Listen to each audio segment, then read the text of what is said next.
Bismillahirrahmanirrahim. Alhamdulillahirrahmanirrahim. Wassalatu wassalamu ala nabina Muhammad wa ala alihi wasallam. Subhanaka la ilma lana illa ma 'allamtana innaka antal alimul hakim wa tub 'alaina innaka antat tawwabur rahim. Jadi insyaallah pada malam ini baru-baru inilah ya, bila mana saya upload video saya di YouTube, saya cek rupanya saya tidak cerita lagi tentang satu topik ini yang saya kira penting dan juga menarik, dan juga baru-baru ini kita kita bukanlah meraihkan tetapi kita menyambutnya lah ya. Ini hari OKU sedunia. Hari OKU sedunia ataupun International Disabled Day. Masya Allah. Waalaikumsalam warahmatullah. Syekh Zahir. Okey. Dan video ini ataupun cerita yang saya akan bahaskan ini sebenarnya sudah saya ceritakan sebelum-sebelum ini juga ya di Facebook inilah ya. Tetapi tidak apa, ini mimbabil faidah dan juga kita ulang semula dan dan perlunya kita ya untuk mengingat semula tentang khazanah-khazanah turath yang ada di dalam dunia Islam, khusus berkaitan dengan OKU ini. Kerana apa yang berlaku kalau kita pergi ke dunia barat, mereka cuba untuk tashwih ya, mereka cuba untuk memburukkan image Islam. Kononnya Islam ini telah melahirkan ulama-ulama dan juga ilmuwan yang tidak meraihkan OKU, sedangkan pada realitinya tidak begitu ya. Sedangkan pada realitinya tidak begitu. Kita sampai ke sekarang ini masih saja melahirkan ya ilmuwan-ilmuwan, qurra, dan juga tokoh-tokoh yang sebenarnya berpotensi besar untuk menjadi ikutan di dalam sebuah masyarakat daripada kalangan OKU. So we never forget that lah. Kita tidak pernah melupakan itu sama sekali. Kerana akan tetapi ialah di barat mereka memiliki thaqafatul inqilaq, sifat ataupun budaya yang tertutup, yang hanya melihat Islam ini daripada aspek yang mereka mahukan. So they created a romanticized version of Islam yang sesuai dengan keperluan mereka, sesuai dengan propaganda mereka, dan melupakan sendiri bahawa orang-orang Islam juga memiliki sudut faham mereka sendiri dan juga berbeza daripada apa yang diajarkan oleh Barat.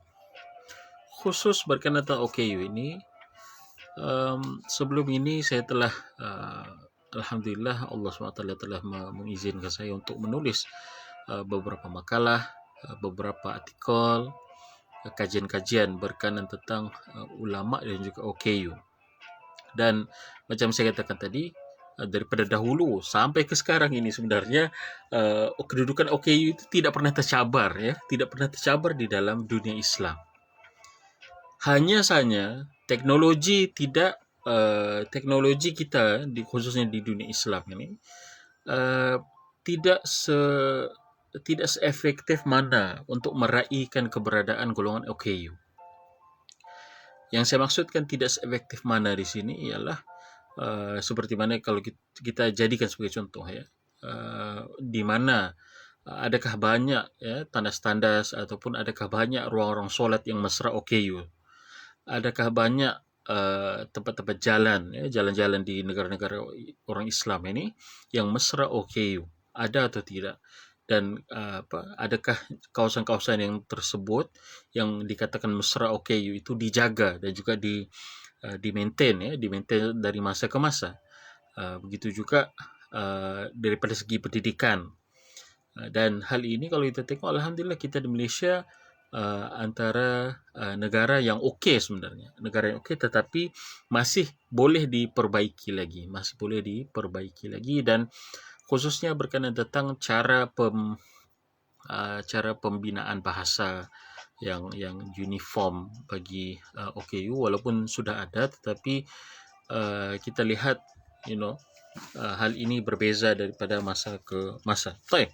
itu tidak apalah ya. Tapi poin yang saya mau ketengahkan pada awal ini ialah dalam tamadun Islam itu semenjak daripada pengutusan Nabi Muhammad SAW hingga ke sekarang ini kita tidak pernah mengabaikan golongan OKU dan golongan rentan ini bahkan diangkat ya menjadi ulama, menjadi tokoh sejak daripada zaman Rasulullah hingga ke zaman kita sekarang ini. Kita tengok ya pada zaman Rasulullah SAW siapa yang menjadi Bilal, siapa yang menjadi Bilal, maksudnya Bilal azan ya. Siapa yang jadi muazzinnya selain daripada Bilal bin Rabah, seorang sahabat yang OKU penglihatan ya, yang tidak dapat melihat dengan baik, Abdullah bin Ummi Maktum. Dan beliau di dalam riwayat mengatakan, dalam riwayat yang sahih dikatakan azan pada waktu subuh. OKU diberi taklif azan pada waktu subuh di saat di mana elektrik tiada. Jadi kita boleh bayangkan tuh. Begitu juga kalau kita tengok lagi sepanjang zaman lah ya. Ulama-ulama itu ramai yang OKU, Ad-Darir ya. Ad-Darir maksudnya yang penglihatannya rabun ataupun terlalu teruk lah sampai tidak boleh melihat, ya buta lah pokoknya. Begitu juga Al-A'raj ya, dan mereka ini setengah mereka dinamakan dengan nama-nama begitu untuk membezakan mereka daripada ulama yang memiliki nama yang sama dengan mereka ya. Al-A'raj dan juga ramai lagi lah. Dan mereka tidak pernah dipisahkan daripada penghasilan ilmu. Bahkan kita, ini ulama-ulama kita yang terdahulu, menerima ilmu, thaqafah dan juga sanad daripada ulama-ulama yang OKU ini. Dan tidak ada masalah kerana OKU itu tidak, kekurangan itu tidak tidak menjatuhkan adalah seseorang. Ya.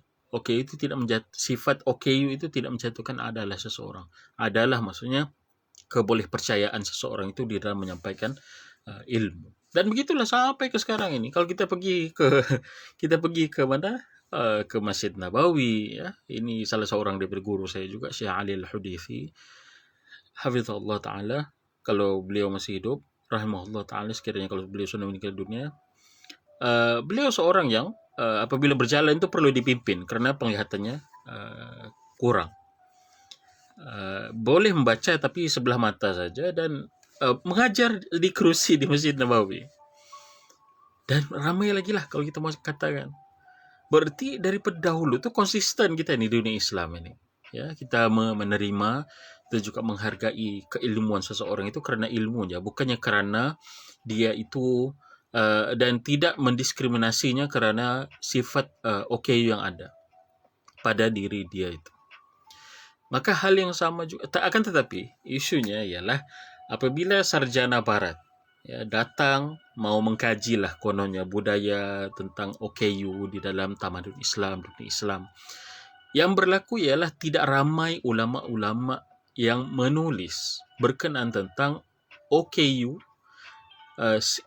kisah tentang OKU ataupun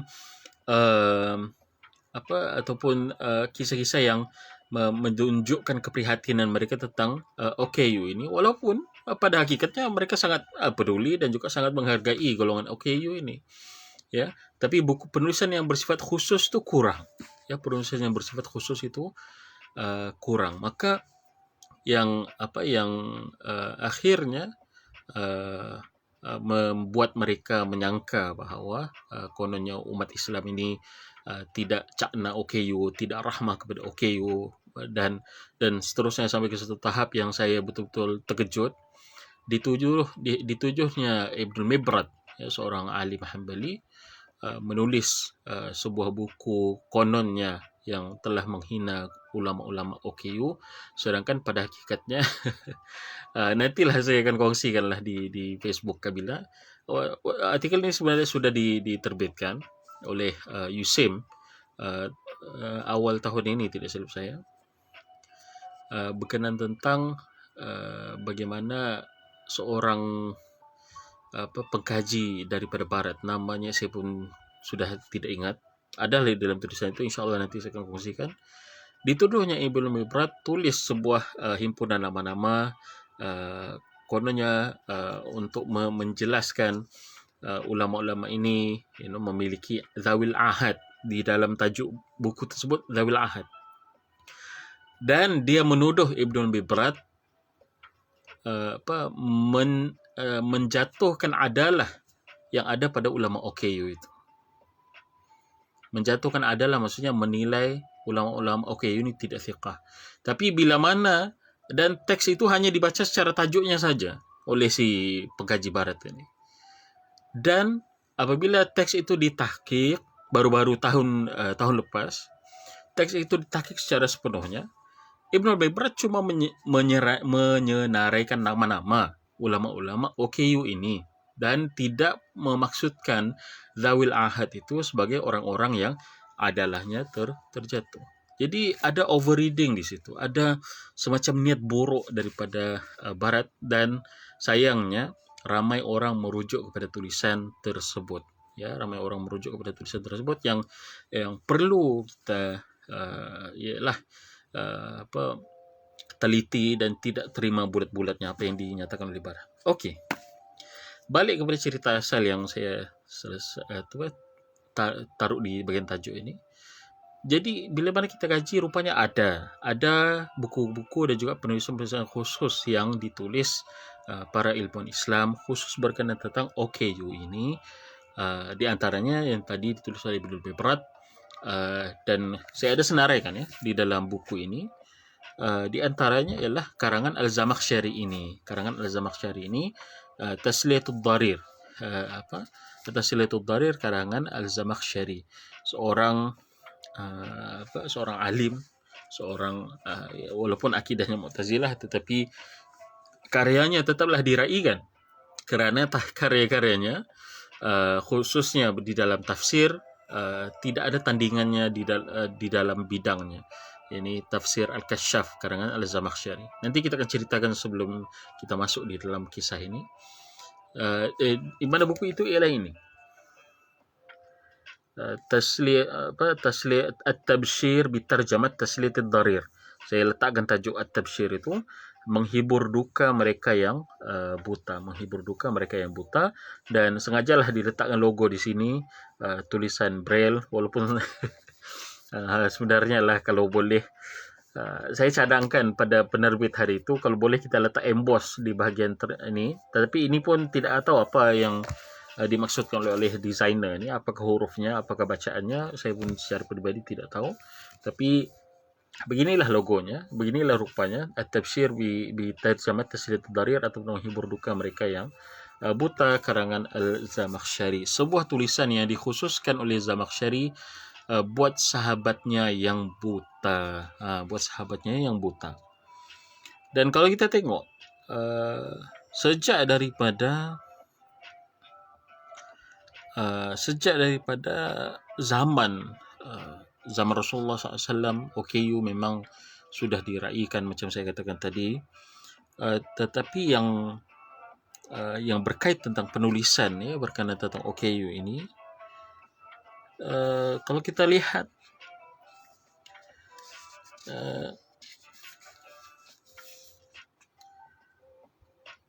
pada zaman pada zaman 3 Hijriah, di awal zaman 3 Hijriah, Al-Jahil telah menulis sebuah buku yang menghimpunkan kitab Al-Bursan wal-Urjan wal-Umyan wal-Hawlan, yang menjelaskan senarai tokoh-tokoh OKU yang masyhur dalam dunia Islam dan sumbangan serta kemuliaan mereka. Sejak daripada awal itu, kurun ketiga Hijriah, dan selepas itu diikuti oleh risalah Zamakhsyari ini, tulisan Zamakhsyari ini Tasliyatud Darir. Kemudian diikuti selepasnya oleh karya yang lebih popular oleh As-Safadi yang berjudul Naqtul Himyan fi Nukat Al-Umyan, dikhususnya untuk menyenaraikan senarai ulama-ulama OKU penglihatan, dan juga bukan sekedar senarai tetapi menjelaskan biografinya sekali lah ya. Kemudian selepas itu Mulla Ali Al-Qari juga pada kurun ke-11 Hijrah telah menuliskan sebuah kitab yang mengumpulkan 40 hadis berkenaan tentang ganjaran kesabaran bagi orang yang diuji dengan kebutaan di dalam kitabnya yang berjudul Tasliyatul A'ma. Tasliyatul A'ma. Dan orang yang pertama dalam tamadun Islam yang mengasaskan sistem tulisan timbul buat orang buta ialah Zainuddin Al-Amili. Inilah tokoh inilah yang setelah tulis berkenannya di dan juga cara sistem tulisannya itu daripada dan telah diterbitkan oleh Usim. Jadi tulisan Az-Zamakhsyari ini, sebelum kita cerita tentang tulisan Az-Zamakhsyari, saya sukalah bercerita tentang siapa Az-Zamakhsyari ini. Kenapa beliau boleh popular dan adakah kita boleh menghargai tulisannya? Sudah tentu kita boleh menghargai tulisannya, ya, sudah tentu kita boleh menghargai tulisannya walaupun beliau itu seorang yang berakidah Mu'tazilah. Of course kita tidak akan ambillah yang part-part yang tidak bertepatan itu, tetapi kita terima mana yang baik. Kita terima mana yang baik. Okey, biografi beliau ialah beliau bernama Mahmud Al-Zamakhsyar ini merupakan satu tempat di Al-Khawarizm Al-Kubra di Asia Tengah, ya, Khawarizmi yang besar, bukan kawasan Khawarizma itu secara pinpoint, ya, tetapi secara umumnya di Asia Tengah itu ada satu daerah ataupun mantiqah yang dinamakan Khawarizm Kubra ataupun Khawarizma Raya. Satu kampung yang bernama Zamakhsyar. Jadi kampung itulah yang menjadi nama Zamakhsyari ini. Beliau bernama Mahmud bin Umar Al-Khawarizmi Al-Zamakhsyari. Al-Khawarizmi Al-Zamakhsyari seorang ilmuwan yang pakar agama juga, pakar fiqh, dan juga seorang pakar fiqh. Kenapa? Nanti saya akan bahaskan. Dan juga seorang pakar tafsir yang terhebat, antara yang terhebat sepanjang zaman, Zamakhsyari ini, yang telah menulis sebuah tafsir berjudul Al-Kasyaf. Al-Kasyaf. Beliau diberi lakab Jarullah. Kalau kita terjemahkan secara literal, jiran Allah. Kenapa jiran Allah? Karena beliau duduk di di Mekah, ya, duduk di Mekah tu dalam tempoh yang agak lama, sehinggalah beliau digelarkan sebagai Jarullah, ya, Jadi ini adat lah, kebiasaan ulama-ulama zaman dulu atau ini orang-orang biasanya pun apabila mereka stay lama, ini berhijrah daripada tempat asal mereka pergi ke Mekah, lalu mustautin lah di situ. Mereka akan menamakan diri, mengambillah nama itu ataupun menamakan diri mereka sebagai Jarullah, jiran Allah, kerana mereka berhampiran ataupun berdekatan dengan Ka'bah dan juga Baitullah Al-Haram. Beliau dilahirkan pada bulan Rajab tahun 467 Hijriah di Zamakhsyar. Akan tetapi beliau sejarah awal hidupnya itu tidak begitu diketahui, melainkan beliau ini telah banyak berhijrah, ya, tidak hanya tetap menetap di Zamakhsyar, tetapi juga berpindah randah ke tempat-tempat yang lain, dan diantaranya ialah Mekah itu, sehingga mendapat gelaran Jarullah, dan akhirnya menetap di Al-Jurjaniyah sekarang ini, yang nama tempatnya Konya Urgench di Turkmenistan, dan wafat di Jurjaniyah ini pada tahun 538 Hijriah. Berarti dia ini ulama kurun ke-6 Hijriah. Okey. Dan dikisahkan Zamakhsyari ini pun sebenarnya OKU.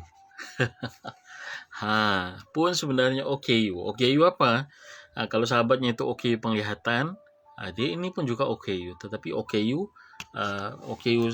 tempang, ya, OKU tempang, di mana sebelah kakinya reput kerana frostbite, kerana berjalan di tempat sejuk, sampailah bekalan darah terputus daripada kakinya itu dan reputlah, ya.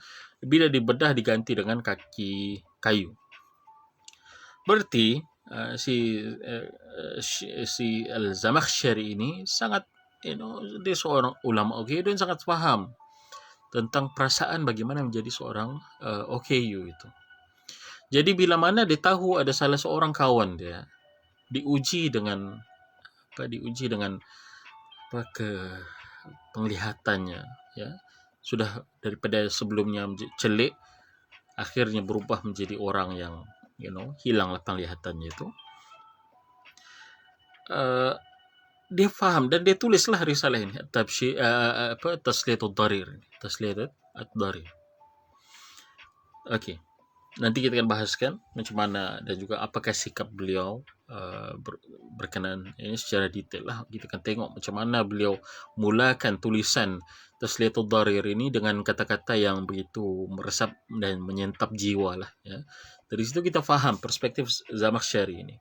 Dia seorang OKU yang orang kata brotherhood lah, ya. Dalam bahasa kita brotherhood lah begitu. Yang sangat bersolidariti dengan sahabatnya yang ilmuwan juga dan juga yang diuji dengan penglihatan dengan buta. Jadi si Zamakhsyari ini subhanallah, Allah kurniakan dia kepakaran di dalam bahasa. Ini saya tidak boleh nafikan dan para ulama pun tidak boleh nafikan. Sampai ke sekarang ini saya rasa tidak ada ulama yang boleh menulis macam Az-Zamakhsyari di dalam tafsirnya itu. Di dalam tafsir Al-Quran dengan tafsir lughawi yang sangat detail. Ya, hanya saja di dalam tafsirnya itu dia begitu pandai lah, ya, menyelitkan ide-ide Mu'tazilahnya itu, ya, yang perlu ditapis. Dan alhamdulillah ramai daripada ulama ahli sunnah juga telah menapis kemu'tazilahan daripada tafsir beliau itu. Di antaranya Al-Baydawi telah menulis kitabnya, kitab tafsirnya itu Tafsir Al-Baydawi, ringkasan dan juga tapisan pertama kepada buku Al-Kashaf Zamakhsyari. Okey. Jadi selain daripada beliau ini seorang pakar tafsir, beliau juga merupakan seorang pakar nahwu, pakar bahasa Arab, ya, pakar bahasa Farsi, dan telah menulis sebuah kamus pertama dalam sejarah Islam, antara yang Farsi bukan Farsi sekarang ini, Farsi dahulu, ya, zaman dulu punya Farsi kuno, menterjemahkan kalimat Farsi kuno kepada bahasa Arab and vice versa. Begitu juga beliau telah menulis sebuah kitab dalam fiqh. Ini saya katakan tadi, berarti beliau ini bukan biasa-biasa, ya. Beliau juga seorang faqih lah, kita boleh kata yang begitu. Telah menulis sebuah kitab yang berjudul Ru'us Al-Masail. Sebuah kitab fiqh Hanafi yang menyebutkan sedikit sebanyak perbandingan dengan fiqh Syafi'i di dalamnya. Baik. Dan panjanglah kalau mau dibahaskan sirah beliau ini. Dan beliau, macam saya katakan tadi, beliau wafat di Jurjaniyah pada tahun 538 Hijriah. Dan selepas kewafatannya, dunia Islam begitu kehilangan lah, kerana tidak ada ulama yang boleh menulis tafsir lughawi sama seperti beliau. Kemudian beliau membahaskan di dalam mukadimah buku ini, Tasliyatud Darir ini, membahaskan tentang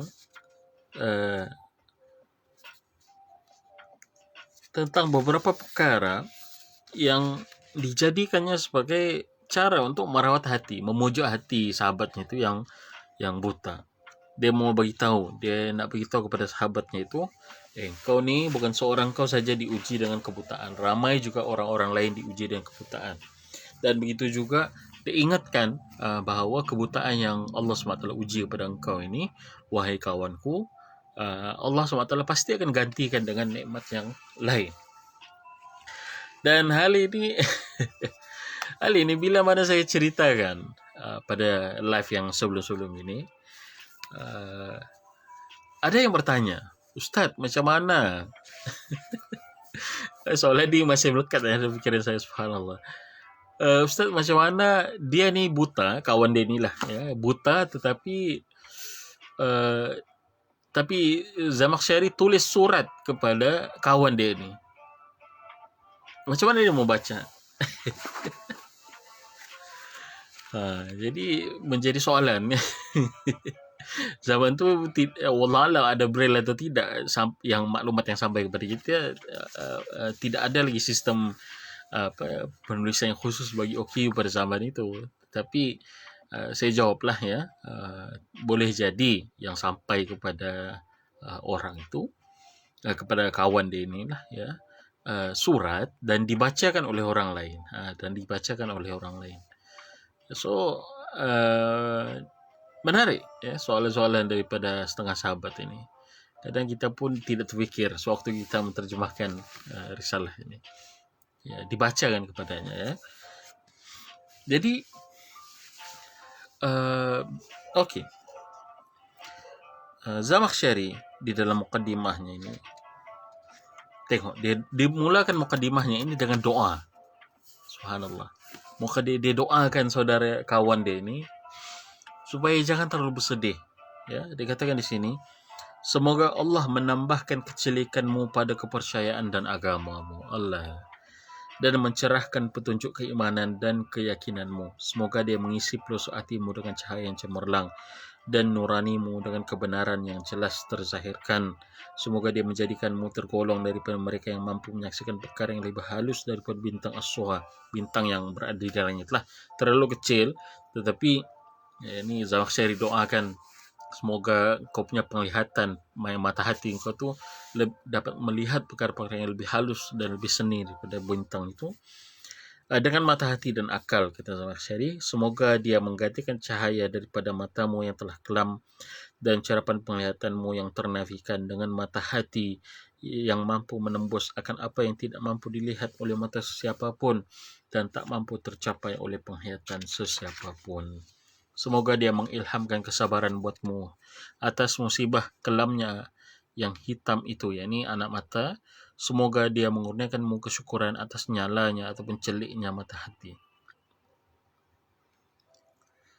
Sesungguhnya sesiapa yang Allah telah janjikannya dua perkara, lalu dia mendapat pula bahagiannya yang lebih besar manfaatnya, yang lebih banyak menyenangkan, ya, yang lebih mahal dan bernilai, yang paling bernyala baranya, yang paling lunak alirannya. Ini manfaat mata hati, itulah ya, berbanding daripada mata kasar ini. Sudah tentulah sewajarnya bersyukur atas bahagiannya itu dan bersujud kepada Tuhan pengurnian nikmat celik mata hati itu. Dan memadailah bagi seorang hamba itu bahawa Allah mengurniakannya sesuatu yang dibanggakan dan mencukupkannya dengan kurnia yang disimpankan Allah buatnya. Allah, ini di akhir akhirat nanti. Ini dijelaskan. Yang menyuruhku untuk menyiapkan risalah ini kerana aku tahu bahawa dikau berasa murung dan resah atas apa yang telah menimpa penglihatanmu daripada kecuaian al-kahal. Kahal ni orang yang mengubat mata dengan celak. Semoga Allah memutuskan rahmatnya daripada orang yang telah mencelaknya. Demikian juga kerana selain culas daripada si al-qaddah, ini orang yang telah mengeluarkan cair putih. So kawan dia ini sedih ya. Itulah ya. Dari si al-qaddah, semoga Allah memburukkan nasibnya. Jadi kawan dia ni ceritanya. So si Zamakhsyari tadi kita telah bahaskan, dia tu pun ulama OKU. Jadi kawan dia ni sakit mata. Pergilah berjumpa kahal. Orang yang mengubat mata dengan celak yang ada medicinal value lah pada zaman dulu. Jumpa dengan si kahal ini, bukan pula matanya bertambah baik, matanya jadi bertambah tidak baik. Jadi macam mana? Jadi merawat lagi, jumpa lagi dengan si al-qaddah. Qaddah orang yang mengeluarkan nanah dan benda-benda yang tidak sehat daripada mata itu. Jadi apa yang berlaku? si dua-dua akhirnya gagal dan tidak dapat merawat sakit mata si kawan si Zamakhsyari ini, yang akhirnya mengakibatkan accident lah, ya, kecederaan dalam pembedahan itu. Kedua-dua matanya buta, ya, kesian ya. Jadi ialah kawan tu asalnya celik, tetapi qadarullah dia diuji dengan orang-orang kecuaian di hospital. Kecuaian di hospital yang akhirnya menyebabkan dia buta. Jadi Az-Zamakhsyari tulis ini Tasliyatud Darir ini khusus untuk kawan itu. Dikatakan di sini, sungguhnya maka daku ini mencoba untuk memberikan sesuatu yang menawar sebahagian daripada kerisauanmu dan menghapuskan sebahagian daripada kegelisahanmu. Sesungguhnya nasihat yang diberikan berkenaan pada tempatnya akan memberi kesan ke arah menenangkan dan menghiburkan hati yang gundah gulana dan meringankan beban musibah. Subhanallah. Lalu dibahaskannya lah, ya, selepas ini siapakah para sahabat yang diuji dengan kehilangan pandangan. Dia juga mengingatkan kepada kepada kawan dia ni, ya, ada setengah orang ini lagi baik kita tidak tengok muka dia berbanding kita tengok muka dia. Jadi cara si Zamakhsyari ini pelbagai lah, ya. Dia tidak hanya menggunakan dalil agama, ya, of course lah yang lebih utama dalil agama, karena ya kita expect yang orang yang membaca ini juga seorang alim juga, ya. Jadi dia katakan di sini ada sebuah kisah, ya.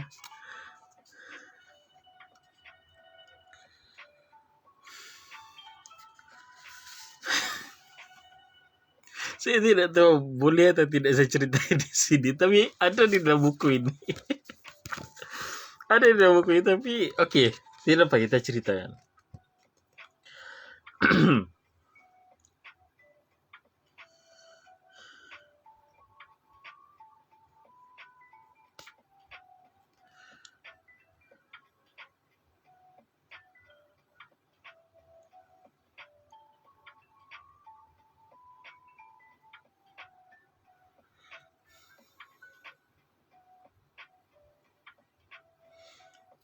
Okey, diriwayatkan daripada isteri Bashar bin Burd. Bashar bin Burd ni seorang penyair, penyair Arab yang popular lah, Bashar bin Burd. Isteri dia kata kepada si Bashar ini, apa dia kata? Adakah dikau pernah melihat wajahmu walaupun sekali? Si Bashar ni jawab, tidak pernah. Dia ataupun istrinya menjawab, sekiranya dikau melihat wajahmu, sudah tentulah dikau akan menutupnya dengan kain. Seperti mana dikau menutup duburmu dengan kain.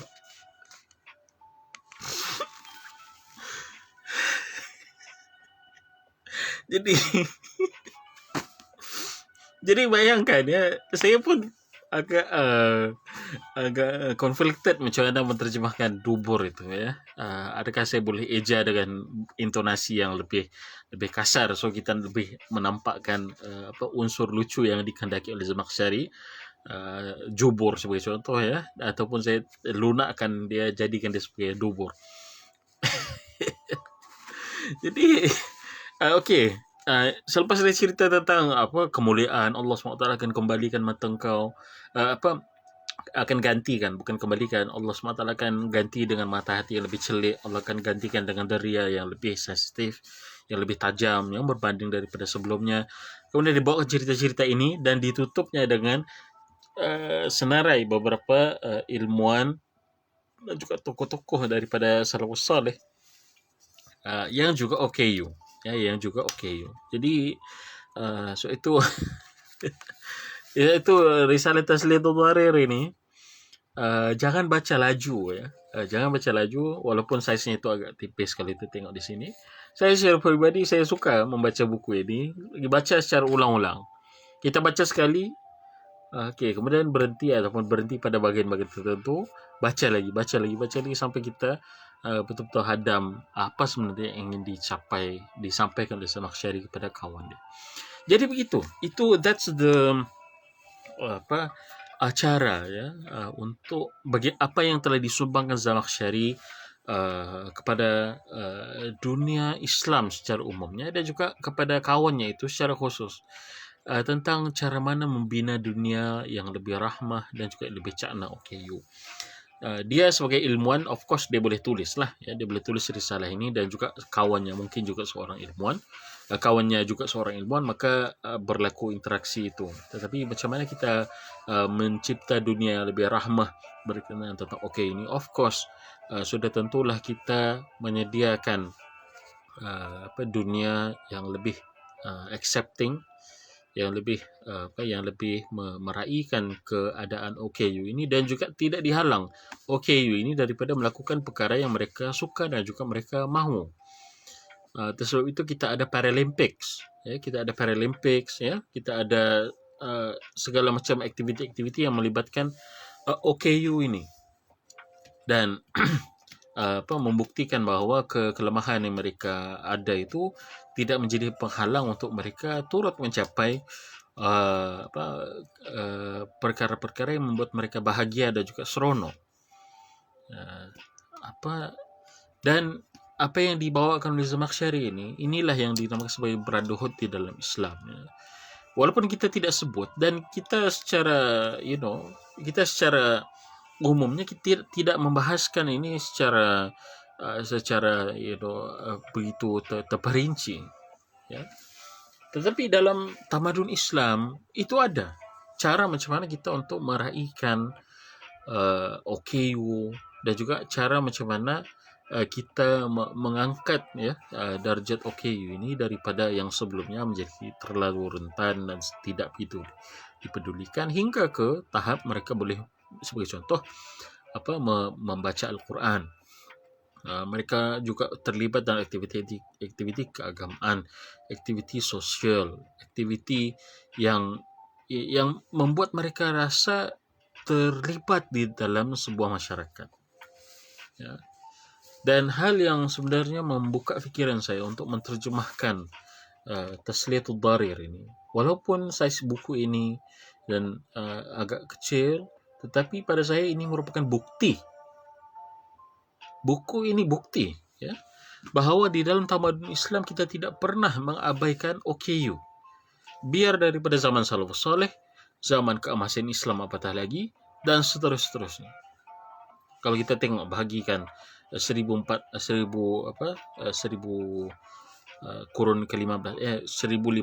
tahun, 1400 tahun lebih perjalanan tamadun Islam itu sejak daripada zaman Rasulullah, OKU diangkat. Pergi kepada zaman Zamakhsyari ini kurun ke 6 Hijriah, OKU diangkat. Pergi ke zaman 8 Hijriah, zaman As-Safadi, OKU diangkat.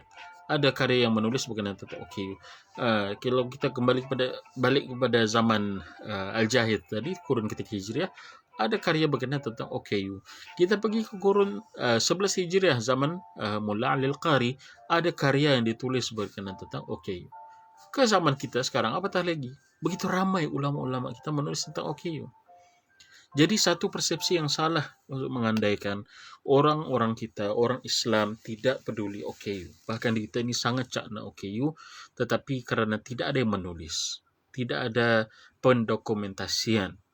Ini yang menyebabkan orang-orang berada di barat, orang-orang di luar daripada tamadun Islam ini, apatah lagi yang dengan niat yang jahat itu, akhirnya berusaha pusing kanan pusing kiri untuk memburukkan image Islam dengan tafsiran yang salah. So itu kita menterjemah dan juga kita menerbitkan karya-karya ini sebagai bukti bahawa Islam sangat cakna dan juga rahmah dengan OKU. Subhanallah. Hanya saja macam saya katakan tadi, teknologi yang ada di dalam tamadun Islam ini, kita katakanlah konon jadi ambil daripada barat dan sebagainya. Tidak ada masalah. Teknologi ini boleh dikembangkan oleh sesiapa pun.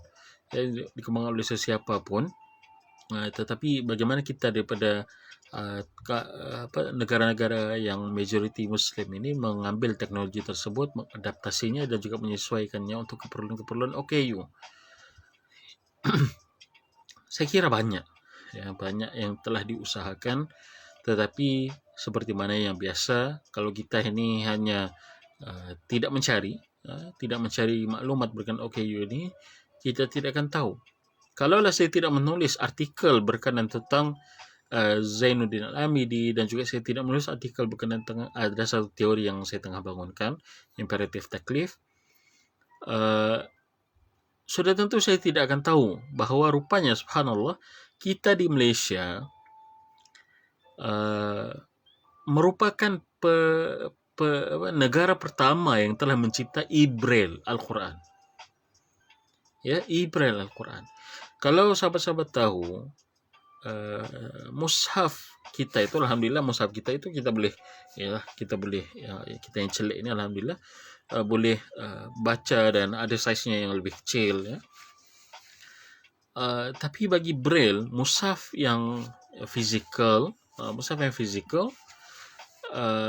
hanya ada bercetak, tetapi beratnya itu subhanallah berpuluh-puluh kilogram. Dan apatah lagi kalau yang OKU yang mengangkat itu kecil, ataupun ya dia tidak bolehlah angkat untuk membaca mushaf braille itu. Jadi apa solusinya?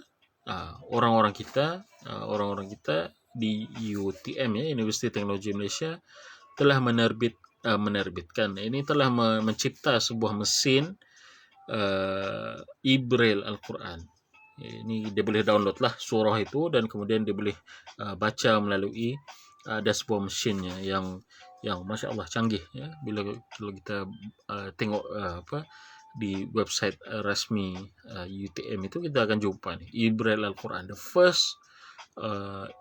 first e-braille Al-Quran in the world. Begitu juga kita ke USIM ya. USIM memang ada sebuah research center, pusat kajian, namanya Ibnu Ummi Maktum radhiyallahu ta'ala. Subhanallah, mereka tumpuan mereka untuk mengkaji ataupun dan juga membina teknologi-teknologi yang boleh dimanfaatkan oleh OKU ini ya, teknologi yang berkaitan tentang Al-Quran dan juga hadis ya.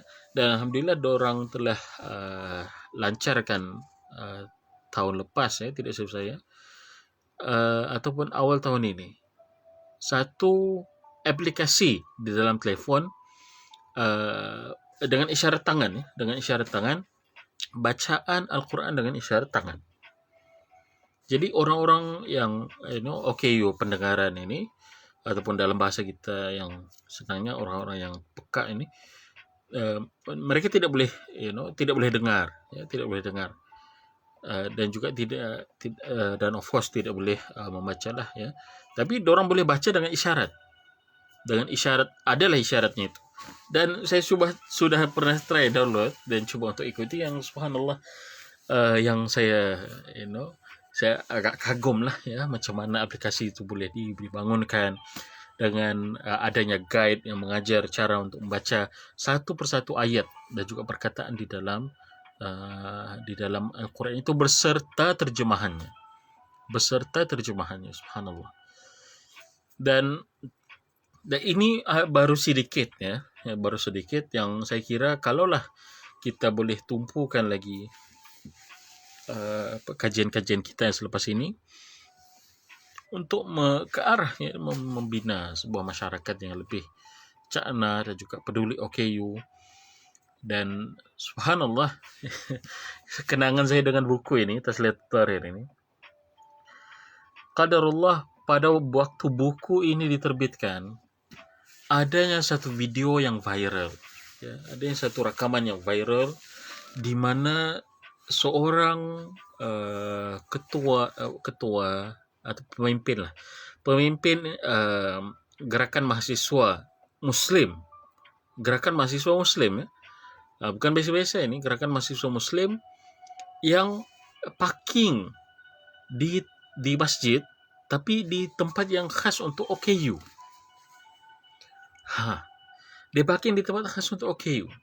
Kemudian direkam, dan secara sengaja budak ini keluar daripada kereta dia itu dan membuat gaya mengolok orang-orang tempang, orang-orang OKU.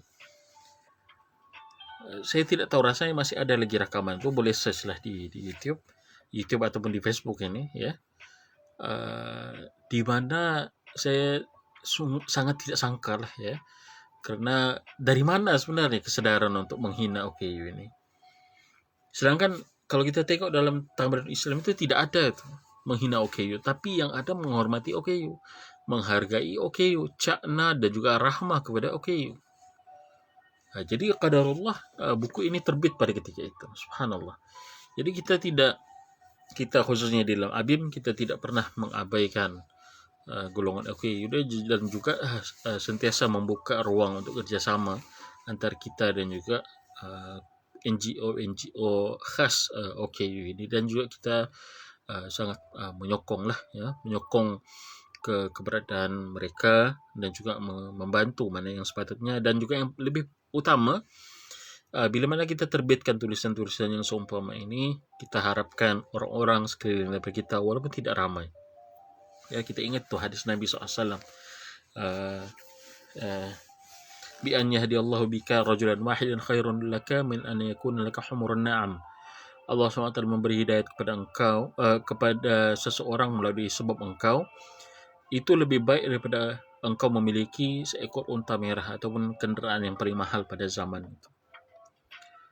Jadi kita, bila mana kita terbitkan buku-buku yang seperti Tasliyatul Tarir ini ya, buku khas berkenaan OKU, kita harap satu dokumentasi tadi itulah ya, kita memperkayakan lagi korpus dunia Islam di dalam bahasa Melayu berkenaan tentang OKU. Kedua, kita cuba untuk timbulkan kesadaran masyarakat terhadap OKU ini, supaya orang tahu lah bahawa Islam ini bukannya jenis yang orang-orang pemimpin pelajar, pemimpin mahasiswa yang telah menghina OKU itu. Dia telah buat dosa, dia telah menghina OKU, dan itu perbuatan yang tidak boleh. Dan kita cuba untuk menzahirkan. Yang ketiga, memperbetulkan persepsi orang ramai terhadap Islam itu sendiri ya. Mungkin ada orang-orang yang tidak suka dengan Islam, dengan coba mencari loopholes, dengan coba untuk memburuk-burukkan Islam. Kononnya Islam ini begitu dan begini, tidak cakna OKU, mengabaikan golongan OKU dan sebagainya, tapi sebenarnya tidak. Tidak. Jadi begitulah ya. Saya kira kalaulah lebih ramai ilmuwan-ilmuwan kita yang boleh menulis berkenaan tentang OKU, bukan sahaja menerjemahkan tetapi juga mengkaji tentang sejarah OKU di Malaysia sejak daripada awal mereka ber-NGO. So, saya dimaklumkan berdasarkan temu bual daripada seorang tokoh lah, kita boleh katakan ya, dia tokoh dan juga selebriti lah juga OKU penglihatan, saudara Rosli Ibrahim. Dia mengatakan dalam perbualan kami lah ya, secara di Facebook ini dalam DM saya berkenaan tentang buku ini, dan juga saya, bila mana saya telah terjemahkan buku ini, saya send kepada dia draft awal itu.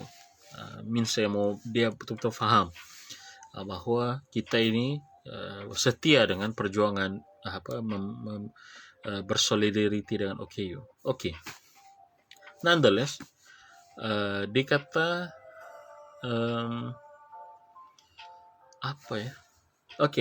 dia kata sistem penulisan atau sistem bahasa OKU ini sudah ada diperkenalkan oleh satu kumpulan NGO OKU di Penang.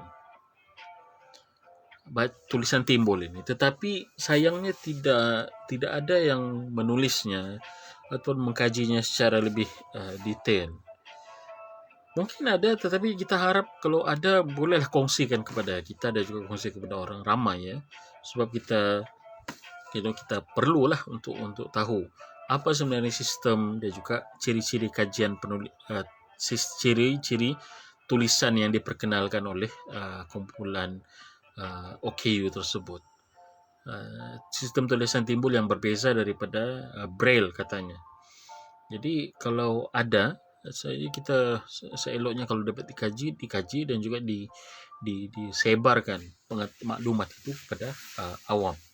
Dokumentasi ini kita kena hargai lah ya, sebarang inovasi yang meraihkan dan juga yang menjawab keperluan OKU ini ya, penting untuk kita abadikan begitu ya.